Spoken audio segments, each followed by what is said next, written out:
ఎదురుగా ఉండే ప్లాట్లు జనాల సందడి కనిపిస్తుంది. వ్యక్తిగత ఇష్టాలను బట్టి ఎంపిక చేసుకోవచ్చు. ఏ అంతస్తులో కొనుక్కుంటే బాగుంటుంది? ఇంట్లో చదువుకునే పిల్లలు ఉంటే ఎక్కువ అంతస్తులు ఉన్న ప్రాజెక్టులో ఉదయం పూట లిఫ్టుల వద్ద అధిక సమయం పడిగాపులు పడాల్సి వస్తుంది అని వాపోతున్నారు. ఎంత వేగంగా పనిచేసే లిఫ్టులు ఉన్నా అందరూ పాఠశాలకు వెళ్లే సమయంలో ఒకటే అయితే కనీసం పావు గంట సేపు వేచి ఉండాల్సి వస్తుందని చెబుతున్నారు. వీటన్నింటిని బేరీజు వేసుకుని అంతస్తులు ప్రాజెక్టుల ఎంపిక చేసుకోవడం మేలు అంటున్నారు బిల్డర్లు.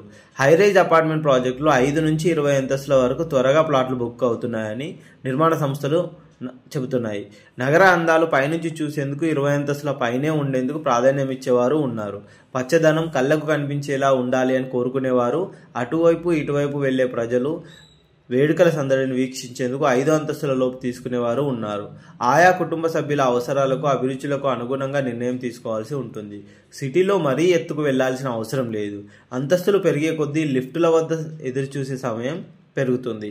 గాలుల తీవ్రత ఎక్కువగా ఉంటుంది. నా ఉద్దేశంలో 5 నుంచి 15 అంతస్తులు మేలు అని చెప్పేసి రియల్ ఎస్టేట్ వర్గాలు